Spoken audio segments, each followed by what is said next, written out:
Yeah, looks like we do. We've got at least 12 people hanging out with us. I saw Ma'at. Hey, Ma'at, how's it going, dude? Ma'at Hotep.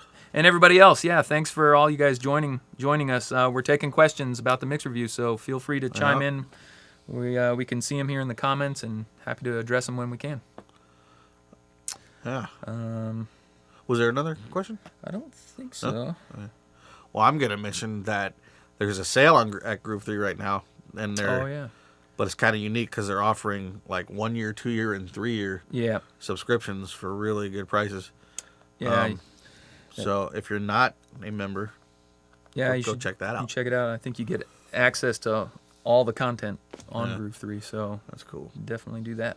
We're looking down at Eric's laptop, not his shoes. Yeah. But I did get new shoes yesterday. Look at this guy. I've known Bob a long time, very long time, and I'll just say he's getting his shoe game on. He's taking it to the next level. I got 13 pairs now. This guy, 13 pairs? I think I have 2. Yeah, 2 pairs. I'm that guy. Yeah. Oh, here's one. Let's see. Mike says, sorry, guys, I haven't seen the mix review. Not sure if I should derail the conversation with my random question. No, go ahead. No, do it. Derail it. Ask us. It's exciting. Nice. Yeah, we can take questions of any type. It doesn't have to be about a mix review. If you just want to know, what mouse Eric uses when he's dialing in his guitars. Yeah. You got to get the right mouse when you're the Kensington. Yeah, it's really the trackball. The trackball. Yeah, a lot of guys hate the trackball. Can't stand the trackball. I used to hate it. Yeah. Now I can't get my Mighty Mouse. Mighty Mouse is the way to go because you got the scroll. You can scroll diagonally. You can't do that on a trackball. I can scroll diagonally. That means down and to the right at the same time. You got to do one and then the other. But I got the wheel. I got the wheel on the side of the trackball. Have the wheel. The wheel is pretty cool. And the programmable buttons, which is cool. Mm-hmm. But, man, the diagonal scroll. Here we go. Robert, how much time do you spend mixing low and high levels? So I think he means like volume on just listening on your speakers. Monitoring volume? Monitoring volume would be my guess. You tell us if that's what you meant, and I'm going to answer anyways. What do you do? I'm actually, I'm pretty consistent at a moderate level. A medium volume. A medium volume, and I stay that way for. Though. But I do crank it when I'm really feeling. Get into it. When I want to feel it, yeah. I will crank it. But I'm pretty consistent at moderate level. Yeah. I'm all over the place. Yeah. All over the place. Mm-hmm. Low. I like really, really low sometimes to make sure I'm hearing certain things. Mm-hmm. And then I definitely bump it because I have the Asperger's and it's just fun. Mm-hmm. And I also just want to make sure it's hitting in the chest area. And then I spend a lot of time, definitely medium, and I switch a lot of speakers. I have a lot of different, got the Asperger's, the Focals, the iLouds, the Ref Tones, the iPhone 5 earbuds, the little JBLs, a lot of listening, a lot of speakers. A lot of different things to check it out. Speakers. Yeah. Yeah. But yeah, I'm all over the place. You're all over? Yeah. Yeah, I guess different tasks, I'll do different volumes. And I'll definitely, if I'm doing a task that's more technical and I don't need to hear a lot of detail at a good volume, I'll definitely go low just to save my ears. Because that's a prime time. Like, why listen loud and fatigue yourself if you're crossfading or you're doing crossfades or tuning? I do that low level. Oh, yeah. If you're doing a live drum set and you're cleaning up the toms, definitely do that low level. Sometimes I don't even listen to other music while I'm working on the toms because I'm just cropping and fading, Sure. But, and then if I'm doing vocal rides, I kind of do a medium to loud level, and then I check it low, and I usually make a couple adjustments. Yeah. And then, most EQ work is done medium, Most level rides are done medium-low. Yeah. And then kind of just playing back and seeing how it sounds is loud. I'm kind of like you. When I get done with a vocal, where I think I'm done with a vocal, then I'll go back and I'll turn it down, especially if it's a song that has big kick drums and things like that in it. I definitely listen low and make sure that the vocal isn't being masked like I fooled myself on my rides and stuff. I kind of do my vocal ride, and then once I'm confident on it, I kind of check the overall vocal level, like how it sits in or out of the track on the ref tones at a lower level. And then I know, overall, the ride is right, but it's just a dB too loud, and then I make that adjustment. Sure. Man, there's tons of questions coming in. Nice. And I can't keep up with them all. As soon as we said everyone can I know, derail, and now it's like, no, and here we great. go. So the question is, any recommendations for achieving a warm mix in a digital environment? So I don't believe in the whole digital is cold, analog is warm thing anymore, because the way I view it is digital is just a clear window, and whatever you do is what you do. Mm-hmm. We used to have gear that helped us be warm, but really all that was it was dull. Warm is another way of saying dull. Warm is another way of saying dull, exactly. But now we have a clear window, which is great because now we can do anything we want, but you don't have the help towards the warmth. You have to actually do it. So really, I think it's just most recording, whether it's live microphone or even samples, you get a sample off a splice or out of a sound pack or something. Some of them are crispy, but a lot of them are kind of flat, not unexciting flat. Like there's some great sounds out there, but once they get into a mix, we usually end up brightening them. So just don't do that.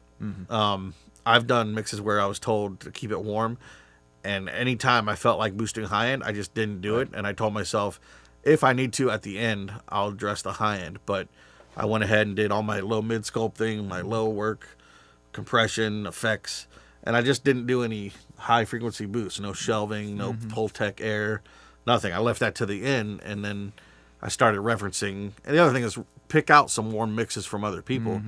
Like when I want a warm vocal, I use Justin Bieber's Sorry, because those vocals to me are dark. If you compare them to like, if you guys are in the urban or rap world or R&B, like Migos, those vocals are nice and present and crispy. So that's kind of my balance. Like I have Bieber for warm, Migos for bright, and it doesn't even matter that one is hip hop or rap and one is pop. It doesn't matter. It's just EQ reference. It's an EQ. Yeah. So I can put that Justin Bieber in there and be like, okay, I want that warmth on my vocal. So as I'm working on the vocal, I'll just keep checking it, and then when I work on my two-bus, I make sure that I don't brighten the two-bus and undo what I did on the vocal. So it's really just making a concert. If you usually brighten things and make them crispy, you just got to make a conscious effort to not do that. And then once you get your mix balanced and pretty close to being done, then you see, okay, are there any elements that do need to be bright? Right. So I have my warm mix, but now, that piano is just a little too dark. Let me add some presence to that. So that's kind of how I achieve a warm mix, because I usually don't. I usually cleared and present. Yeah. So I was asked to do a warm mix 2 weeks ago, and that's exactly how I did it. I just kept listening to a couple warm references I had, and they actually changed their mind. They're like, oh, yeah, you're right. That does sound like that reference, but we actually do want a little brighter. So then I just went in and did it. Sure. Yeah, I don't think about it anymore. I just don't think about it. Is it warm even though I'm in this digital world? Like my brain doesn't. Like that's not how I just it doesn't go there for me. I mean, it used to be in. Sorry to go off on this tangent, but when I was working in the big SSL rooms, we had a shift from the old Digital Design TDM mix rigs to the HD rigs with the silver Digital Design interfaces, and this was before Avid still. Yeah. And man, it's like those old 888 interfaces. I finally had a chance to do an AB because the Studio Pacifique they had the 192 new interfaces, the HD, and they had the old 888 TDM, and they were 24-bit. And I sent sounds out of both, just multed it, send it out, the new one and the old one. Checking that out, that was digital harshness versus digital cleanness. Right. So back then it was a thing. Now I think digital is just, there's nothing cold about it. It's just a clear window. If you give it crap, it's going to stay crap. If you give it awesomeness, it's going to stay awesomeness, unless you mess it up. Right. So I don't think digital is harsh or cold anymore. I think it's just it's a blank slate. Yeah. Here's an interesting question. I see if I can interpret it right from Dave Coate. He says, "Hey Bob, what is your favorite sub $250 snare?" So I mean, $250 or less. Money wise for a snare. So like a real drum. That's what I'm guessing. Okay. I think so. We'll see. Trying to think of a snare drum. Okay, that little piccolo that you have. The piccolo was only a Pearl piccolo, 3.5 inch by 13, only $99, and that's been the same thing for like 10 years. Sounds amazing. Because I keep recommending it to people that like piccolos. But the Orange County we have, it's 7 inches deep, but only 13-inch diameter. That was I believe, right at 250. Nice. And that's a great snare drum. Cool. There's a lot of great snares out there. You just got to go to drum store and play on them and find the ones that speak to you. But Pork Pie Percussion. Oh, they have some $300 and less snares that are really cool, really sensitive. You can do all that ghosting stuff, and this really comes across nicely. Cool. Really crispy too. Nice. But yeah, I think, let's see, our Black Beauty was, or what is it? Our Acrolite. That was more than. Yeah. 250. Yeah, those are kind of the only ones that come to mind. But I haven't been snare shopping in a while. Right. All right. Let's see. Mike Duncan. He's got a long question here, and he continued it. Let's see if I can get it. Mike. Oh, it went off the screen. CD, do you still have that from Mike? What does the first part of that say?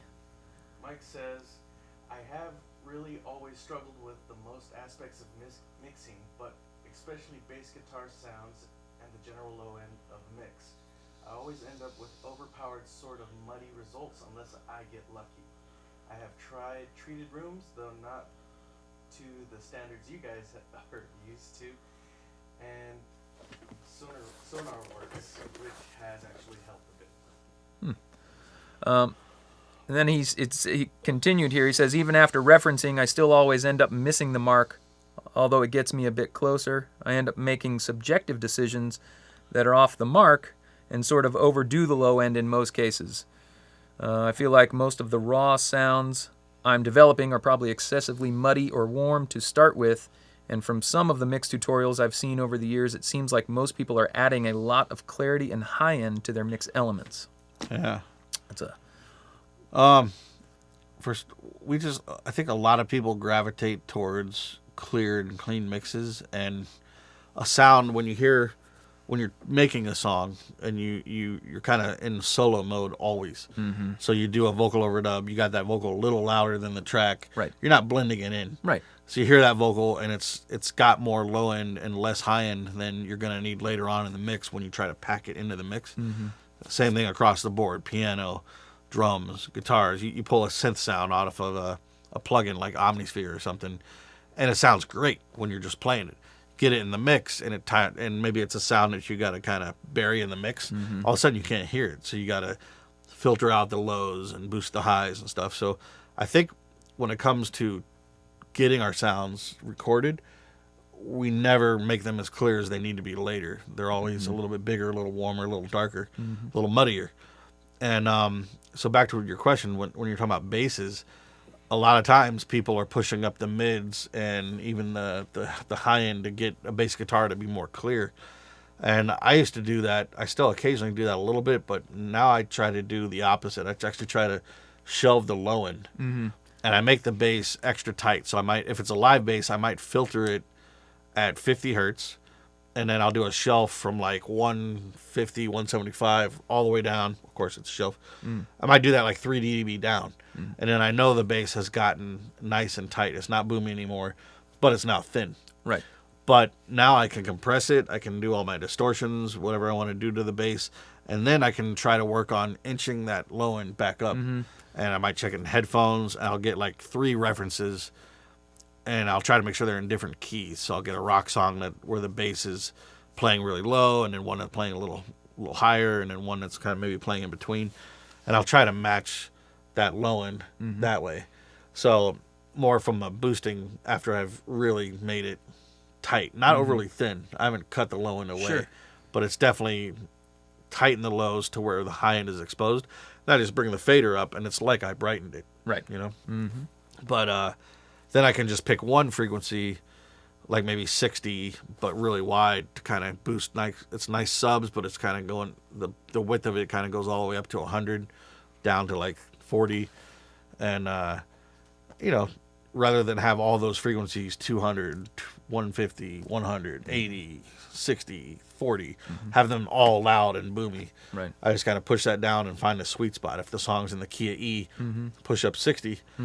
But nice and wide, and you kind of get a nice low end. I know some guys, I've heard, they don't like to cut any low frequencies. They just use more compression.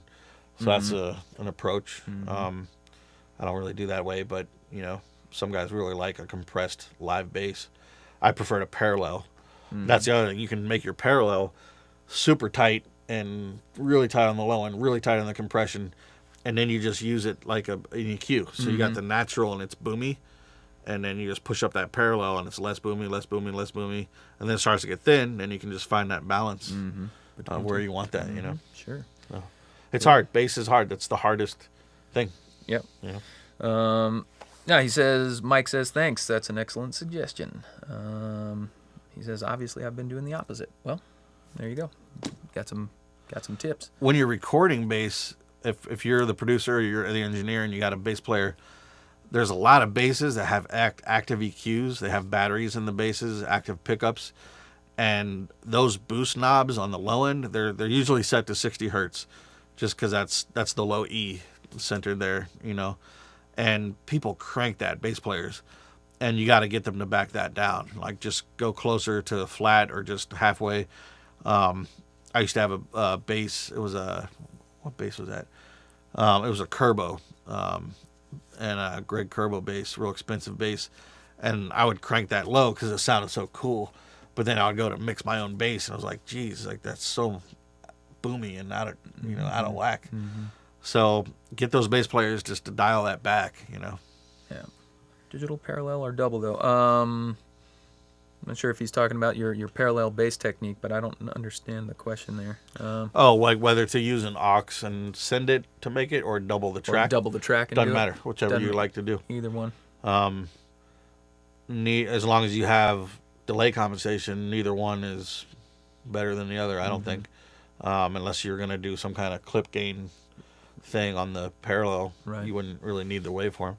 I actually find myself doing both. Like, just sometimes I feel like shift option D and I have a double track and I just do it on the second track. Otherwise, other times I actually do a parallel with the send and return. Yeah, I'll double the track itself, you know. Yeah. Just copy it. Yeah. He said, yes. Okay. Did I? Okay, good. Yeah. Good. All right. 21 people now. 21. Wow. How For cool. those of you that just joining us, you can ask us questions about the mix reviews, 1 or 2, and 3 will be coming in probably about a month. Or you can just ask us general questions. Yeah. Also, I'm seeing a lot of new names. We should get them to come visit our Echo Bar Facebook page at some point. Oh. Not subscribed or friends. Oh, yeah. Sure. Yeah. Yeah, if you guys want to keep up with that and really know when we're releasing our next mix reviews, definitely go to our Facebook page, and you guys will, because we post that stuff all the time when we're releasing that thing. So be sure to check it out, the Echo Bar Facebook page. So, we got Kenny. Hey, Kenny, what's up, man? How's it going? Says, when I'm mixing, the most important thing is getting the mix to sound up front. Cool. What's this one? Let's see. Jory Kevin Berger. Any tricks to keeping dynamics while maintaining a loud mix? Could you speak to keeping dynamics, what you aim for in terms of LUFs? And if you do aim at all, how do you keep a dynamic mix while making it so it can be loud? Saturation is great for thickening, getting good crest factor, but does it ruin dynamics as a result? Saturation is actually one of the better ways to keep dynamics, because you're clipping transients, which are helping you raise the average level, but you're not pumping them with attack and release and ratio. You're not, you're really just chopping it off. So as long as it's not getting crunchy, saturation and clipping is the better way. Like, that's actually my whole 2-bus is clipping. Like, I live at about 4 to 7 dB over 0, which I know some people probably, like, alarms are going off in their head when they hear that. Mind blown. But my mixes are actually, they're usually, I used to have a hard time getting my mixes loud because I have, big low end and dynamics, and I don't over compress a lot of things. I over compress vocals, but I do it in a way where it doesn't sound compressed, to me at least. It doesn't sound over compressed. And I work hard to make it sound dynamic, even though it's contained with compression. But yeah, with my 2-bus, I kind of let the things that pop out, like snares and kicks, go over zero and get clipped off, because it's kind of the people I've talked to master engineers that say clipping is the most natural form of limiting. Mm-hmm. You actually put an L2 brick wall limiter or any brick wall limiter on your 2-bus, it's pushing down on the transient, where clipping lets the transient through. It gets chopped off, but some of it gets retained, especially when you have oversampling and some of that. And it gets retained in a way where you still think it's there. It's just not as, kind of silly to say, it's not as transient, but you don't feel like you're crushing the sound with limiting. Mm-hmm. So clipping is great. As far as what I try to make sure I at least get to -10 on my RMS before I turn a mix in to a client. Sometimes some songs will just naturally get to -8, -7, and that's just because of their instrumentation or just the vibe of the song or how heavy the low end was. Low end has the most energy, so that's going to give you the problem as far as getting loud. So if I have a song that's it's got these 808s and these big kicks and a big sub bass, and I just can't get it to -10, then I'll end up doing a parallel master, and I'll usually get it there. But I'm always trying to get my mix as loud as I can before using any processors, just by balance. And I usually get pretty close, and then I finish that off with maybe a K-clip is a good one. Oh yeah, I like K-clip. One knob saturator by Soft Tube. A little bit just pushing into the 2-bus. As long as you don't hear it on your converters, then, and definitely once you make your bounce, listen to it back on your desktop. Make sure it doesn't sound any different.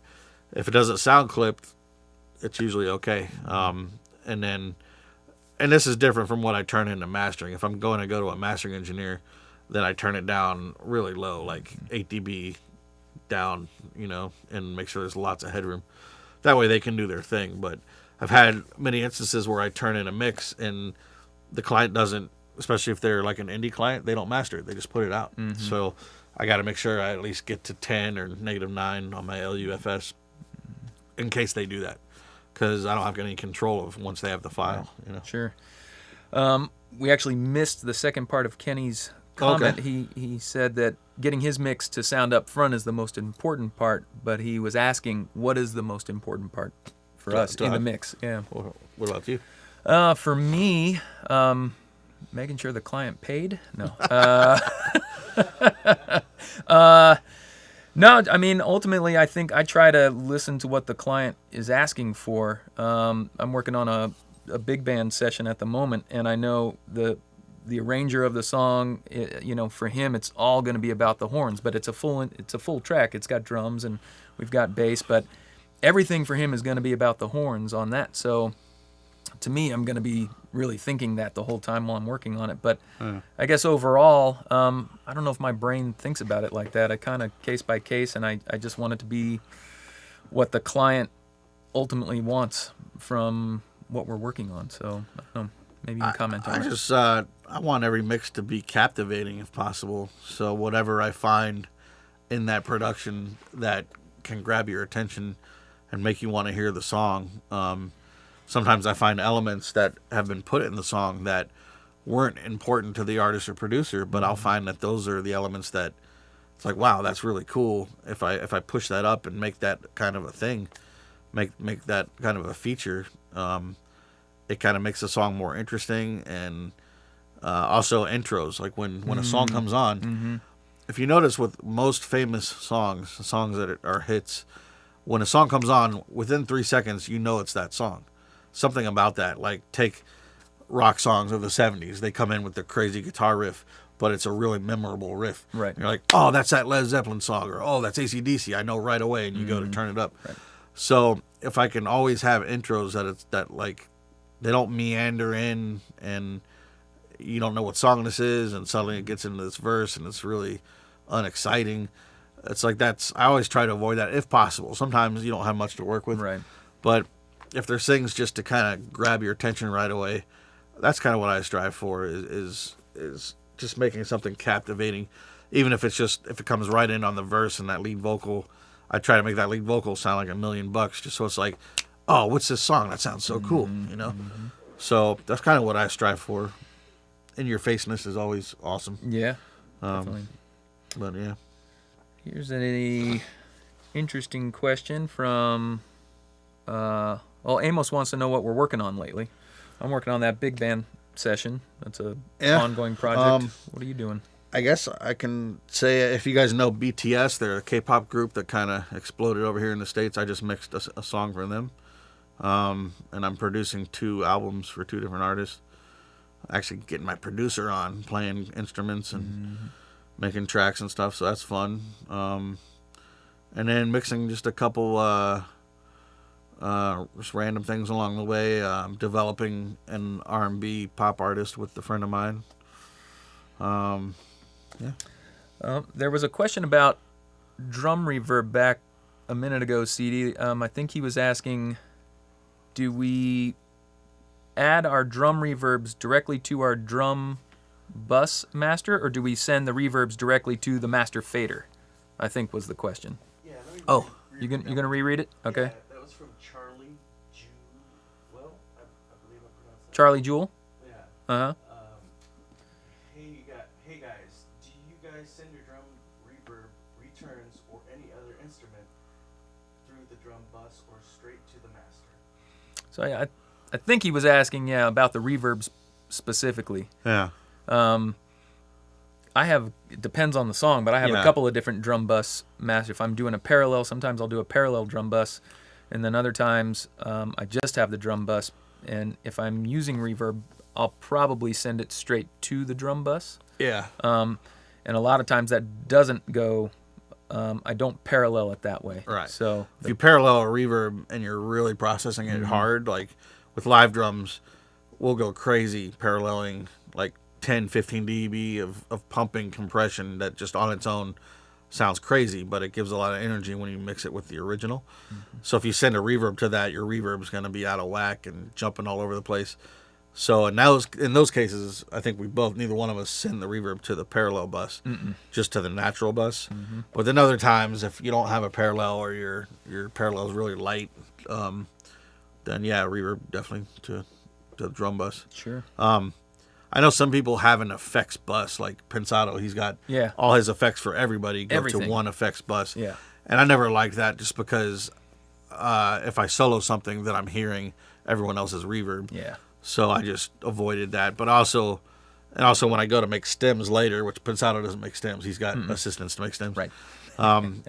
If I'm making my own stems, I like to solo the drums and not have to forget or remember that, I got to mute the vocal reverb because it's coming through, whether I solo or don't solo. Right. So I like all my reverbs and effects to go with their respective instruments. So guitar verb goes to the guitar bus, vocal verb goes to the vocal bus. Yeah. That way, if I mute the vocal bus, everything having to do with vocals is gone. You know, so it's just easier, one less thing to think about. Yeah.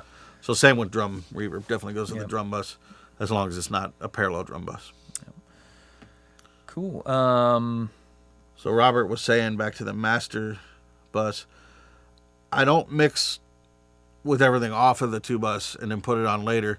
I put it on in a certain order. So 20 minutes in, I'll turn on my Pro Q2, which has a filter usually at 25 to 32 hertz, depending on the genre. And I'll turn that on. And then the next thing I'll turn on is the virtual tape machine by Slate. And then maybe after I got a balance of the main instruments, I'll turn on some compressors and maybe do a couple bands of EQ on the Pro Q if I'm hearing something. And then I kind of try to hold off on everything else until I have all the instruments in and they're all in a general balance.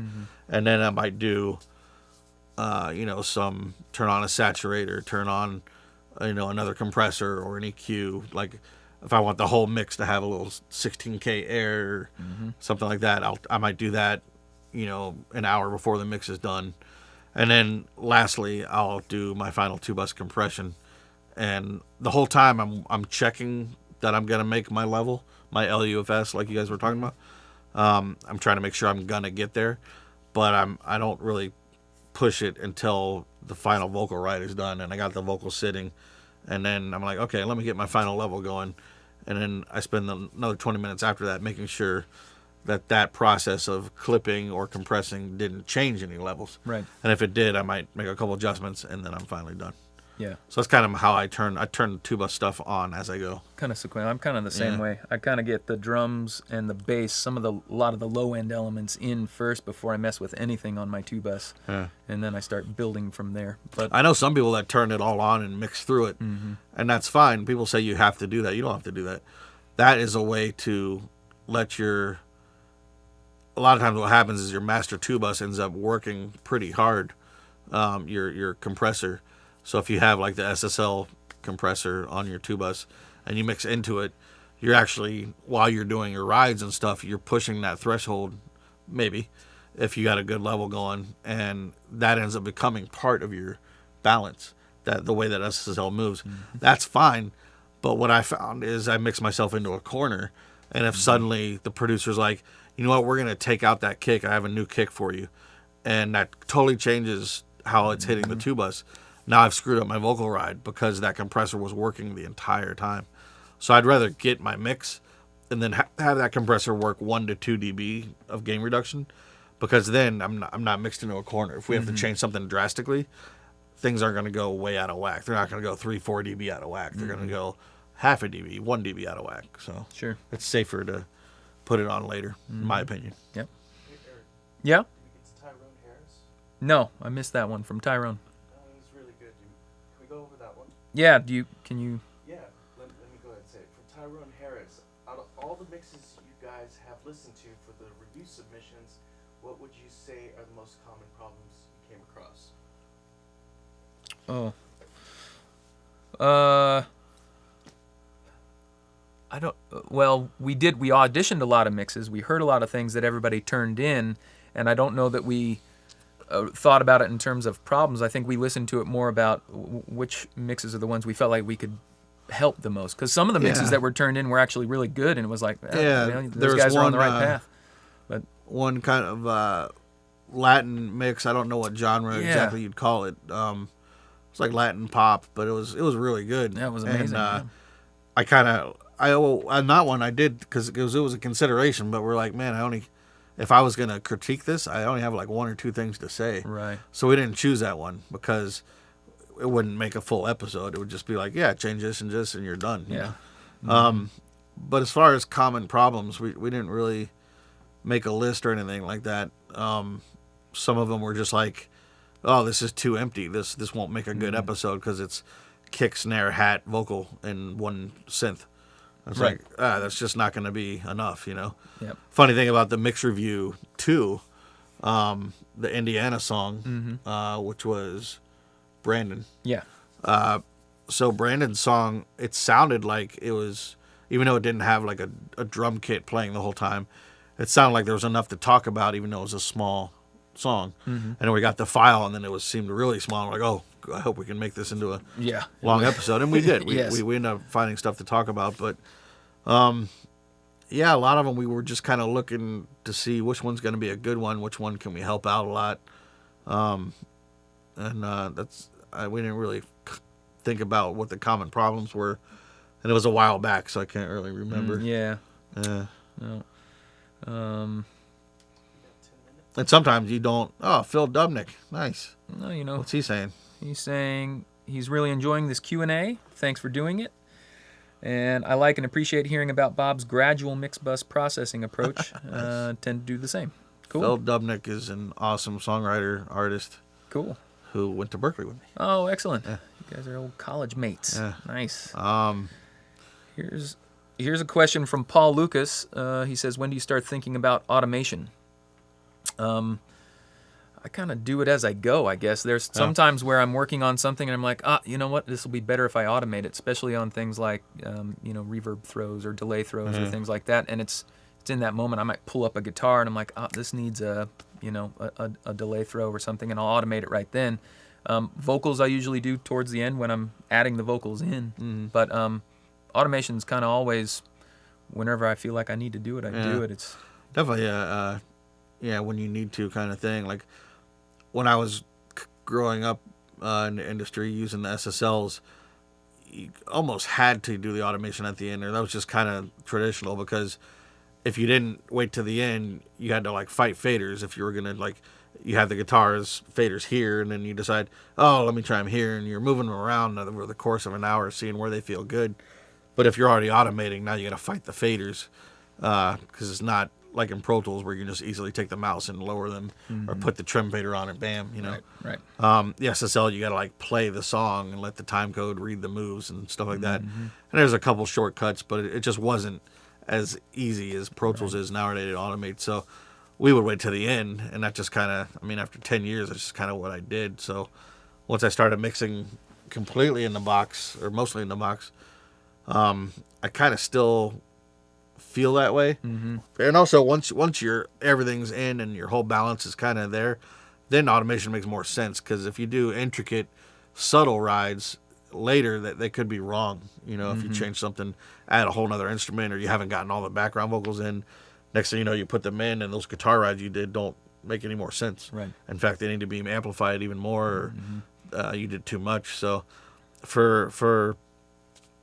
dynamic, subtle moves to make sure you hear instruments, just like riding them up and down, I do that stuff at the end. More technical rides where it's like, okay, this guitar needs to drop 10 dB on the second verse, Right. and then come up for the chorus. Sure. That I'll do as I need it. Like, so I turn the guitars on, I go ahead and do that ride. But then I might do little rides following those big moves later. And then, like you said, any delay throws, cleaning up. Sometimes it's just faster for me to draw the line down when there's noise instead of editing the waveform, if it's not already cleaned up. Yep. So. Cool. We got about, 9 minutes left? 9 minutes or so? 7. Oh, 7. Oh, okay. Well, we ought to plug our production review. Yeah. So we're doing a production review. We just filmed the first one. We filmed the trailer for it, which you guys... What, is that out today? It should be out.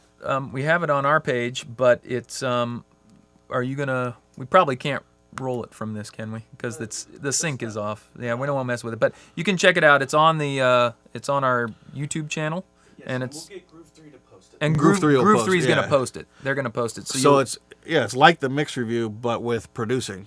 Right. So if any of you guys are out there that are producing a track, what we're doing, we're going to have a guest producer. Yeah. And then we'll take the productions that you guys submit, and we're going to have that guest producer take a listen to it and maybe add to it. We're going to go over all sorts of things like instrumentation and sound choices, sample choices, even music.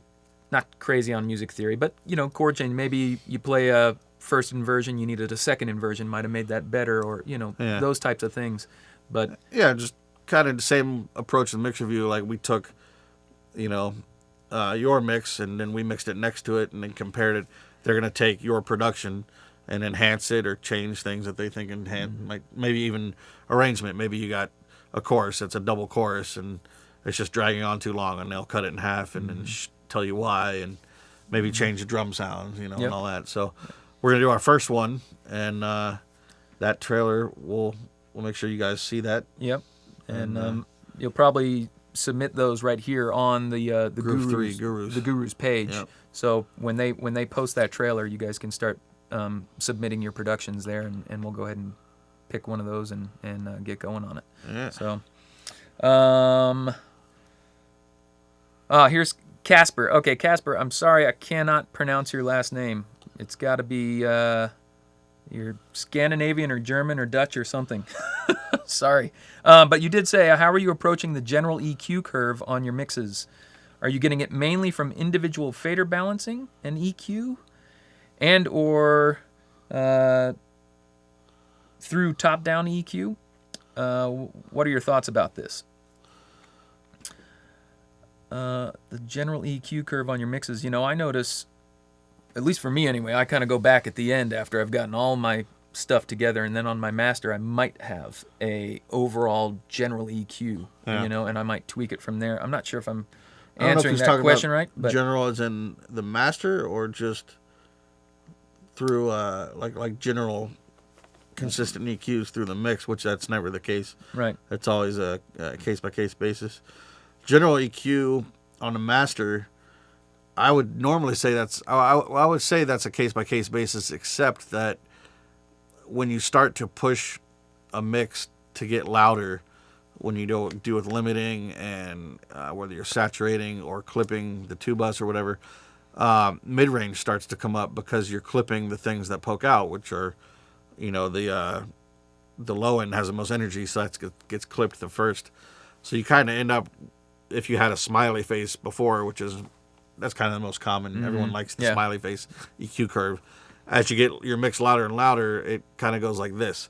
Unless you start out with your mix loud to begin with, and you just make sure everything you're doing is loud, which is dangerous because you got to keep pulling it down. But every approach there's no rules. Like every approach is good. But if you make your mix loud at the end, which a lot of us do, you end up with more mid-range than you started with. Mm-hmm. Sure. So kind of end up with smiley face curves a lot. Yep. Casper, you're Swedish. Well, I got a little Swedish blood, but I couldn't even recognize the name. But Toxamixa. Fail. But I know Toxamixa. So, yeah, thank you for the question. All right. Let's see. Well, Tyrone Harris, he asked a question earlier, but he's saying thanks, and he says watching this has made him want to get some cool lighting for his studio. He likes your red and your green. Oh, yeah? He likes your red and your green. Yeah. Get the Philips Hue system. Oh, yeah, the Philips Hue. Bob and Siri have this unique relationship when it comes to lighting in the room. Yeah. It's amazing to watch. Siri, dim the lights. No, don't dim the lights. Don't dim the lights. Nice. Cool. Any other questions? Did we miss any? In particular, no. Let me scroll back, but curious to know how many people have actually watched the mix review from this group. Oh, yeah. I guess we could ask that. Yeah. Of the people that are watching, how many of you guys have all actually seen one of the mix reviews, either the first one or the second one or both? Maybe you guys can just give a thumbs up or something. Just let us know. And if you have watched it, if there's any things that maybe you feel like we're trying to present it to you guys in a way that gives you some additional ways of thinking about approaching the mix. So, you've got the mix as it's turned into us, and we kind of break that down, but then we try to give you some alternate examples. But if there's something else, another way that might be more informative or something else that you'd want to see as it pertains to those reviews, let us know. Shoot us a comment, and might be something we can include in the future as we do more of these. What's cool is because if you watch the mix review, they get the files. Mm-hmm. So if any of you end up mixing the mix review files yourself and find things that you did differently than we did, or you disagree, or you just took it in a new direction, then the next time we do a Q&A, if you guys want to talk about that kind of stuff, that'd be cool too. Yeah, absolutely. Mm-hmm. Yeah. That's the crazy thing about mixing, is that there's no wrong and right. There's just taste. Like what do most people like, or what do you like? Hopefully what you like is what a good portion of the public likes, but you can't please everybody. Mm-hmm. And there's a million ways to mix every song. And it's funny, it's like when you get in a shootout where a client is hiring 3 mixers to mix a song, and you end up hearing all the mixes, or you end up hearing one that wasn't yours that ended up making it, or you do something like this with a mix review, and we see how Brandon Guyton or Robert Goldberg mixed versus how we mixed. You see, like, literally how many ways you could mix a song. Mm-hmm. It's incredible. Yep. So. Ma'at wants to know what you're doing with the Zulu. The Zulu? The Zulu. Zulu is awesome. Zulu. Shameless plug. So the Zulu is made by Handsome Audio, and it's basically is a tape deck simulator, and you literally have like cassette 4-track, and then consumer deck, and then like Studer type and stuff like that. So you can switch the decks, you can change the bias. Has an enhanced knob, which is basically like the high frequency card so you can crank that and get a really nice high-end sheen. Definitely do some lo-fi stuff with it. It's funny. It's kind of an interesting shape. It's almost like a huge guitar pedal, but it has stereo in and out XLR and different calibration levels for pushing the tape circuitry, and it's cool. I do a lot of parallel stuff with it, like if I have a drum loop or I'll have a drum bus, and then I'll do a parallel drum bus where I really whack it with that thing, like kind of hard, and make it really grainy and crank up the bias, kind of get it kind of almost compressed sounding, and I'll blend that in. I did a whole lead vocal through it. Just kind of gave it this tape compressed sound. It's kind of cool. Like all the sibilance was kind of absorbed by the Zulu. So it was a lot different than using a de-esser, kind of like that. I put it on a whole mix a couple of months ago. I haven't done that lately, but that was really cool. But I did it early on in the mix, and I definitely had to make different EQ choices as I continued mixing because of what the Zulu was doing. So it's kind of like how I was talking about putting on your 2-bus compressor early on. It makes you do different things than you would have if you'd put it on later. So pretty cool box. I like it a lot. I think he's making a rack mount one with more channels, which is cool. Oh, cool. But yeah, Nice. buy one. Go get it. It's 1 o'clock, eh? Let's get 2 Let's. more in. Okay. Yeah. There's a really cool one right here, I think, from JD. This JD Butler. He says, I'm used to hip-hop mixing and now slowly getting into live bands. Nice. Any tips and advice on mixing drums and guitars, room mics, overheads, balance, volume? I can chime in on guitars real quick. EQ them quickly. And that's no joke. And if you can't, then reference while you're doing them, because Fatigue? yeah, like when you're EQing distorted guitars, especially if you're doing it kind of in solo mode, which a lot of people do when they're doing something new, like for your first time kind of EQing rock guitars, your ears get used to the EQ changes quickly. So you might brighten something, 20 seconds later, it sounds, your ears have gotten used to it, and it might be too bright, but as soon as you back it off, it's too dark now. So, and that gets really crazy with the mid-range. Distorted guitars definitely can throw you for a loop. So while you're doing them, either EQ them quickly or kind of collect your thoughts on what you want to do and then do that quickly and then reference them, listen to other songs that have similar tones. And recording electric guitars, it's not the easiest thing in the world. So if you have actually mic'd up amps that someone else recorded, they can have all kinds of problems that throw you for a loop when you start EQing. Yeah. So just watch out for that. Definitely try to find a song that you like the mix on that has similar guitar tones. Bring it into your session, and as you're working with those guitars, compare it. We do a lot of that. Yep. Yeah.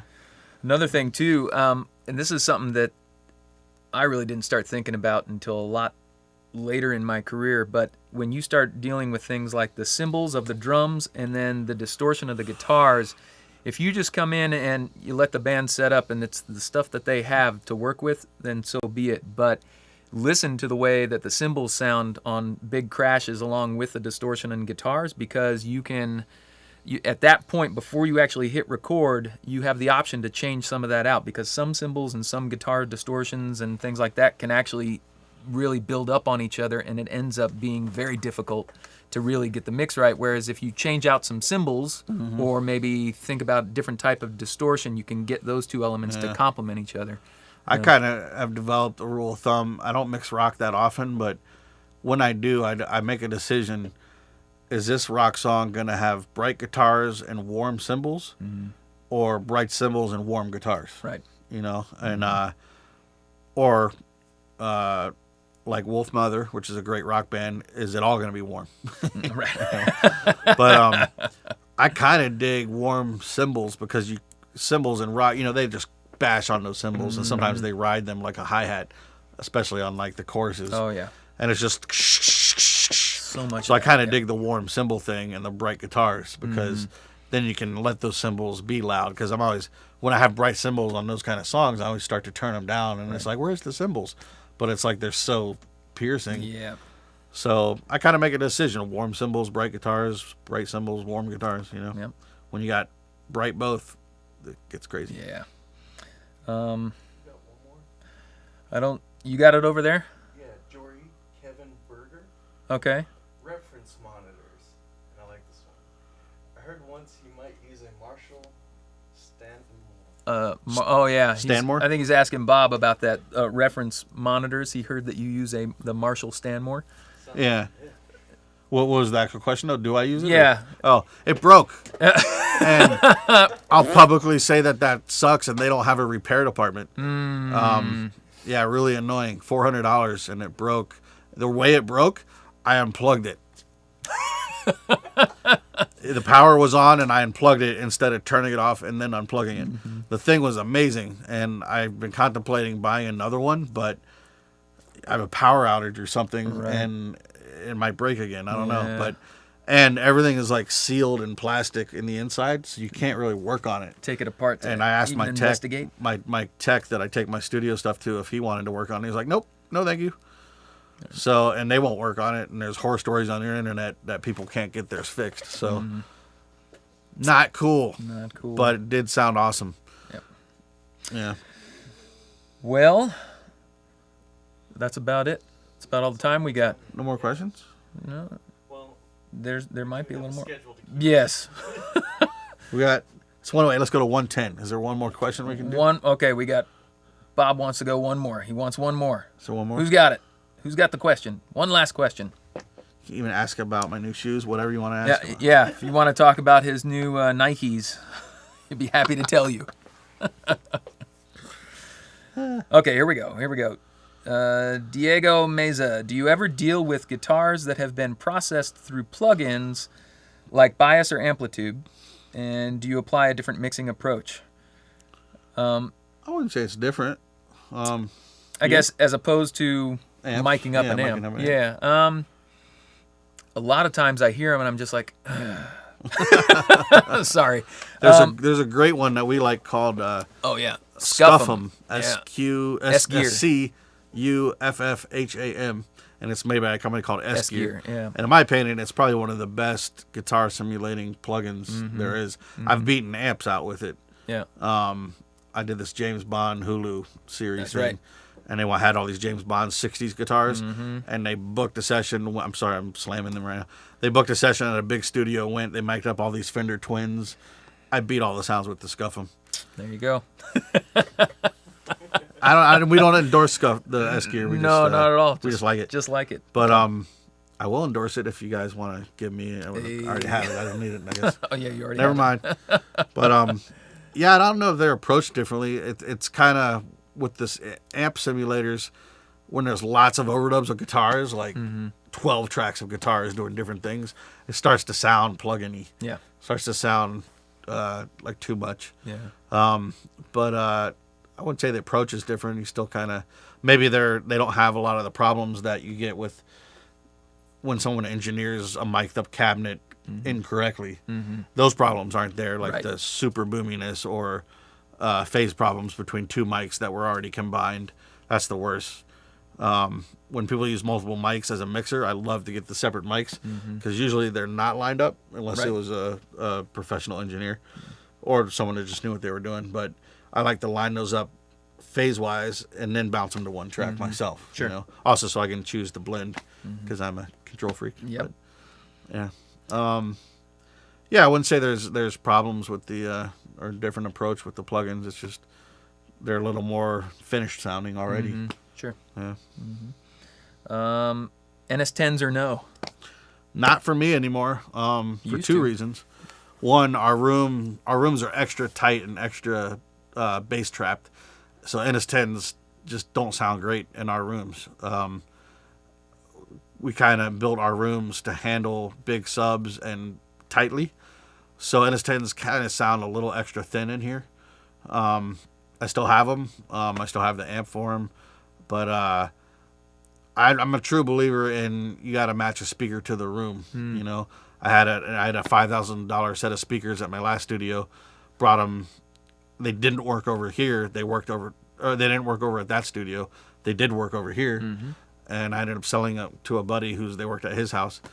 But we ended up finding the focals for near fields worked great in our rooms, and my room for the mains, Osbergers. Yeah. And that's after trying lots and lots of different speakers, KRKs, just lots of things that sound great in many places. But yeah, you gotta find a pair of speakers that works in your room. Yeah. I know that's hard to do because you can't just buy a bunch of speakers. But Yeah. I actually designed my room around my Air 25s. yeah, My whole front wall it's specific to them exactly. yeah, And I had the luxury of doing that. Not everybody has that luxury Yeah. of building your room around a pair of speakers, but if you do, it's a great way to go.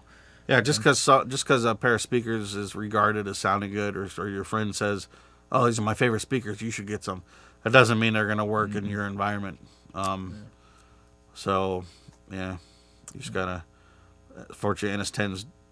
I should try them again someday, but so happy with the other pairs of speakers we have. You know, The focals, at least in our rooms, are just amazing. yeah. Yeah, loving them. Well, here's a real quick question.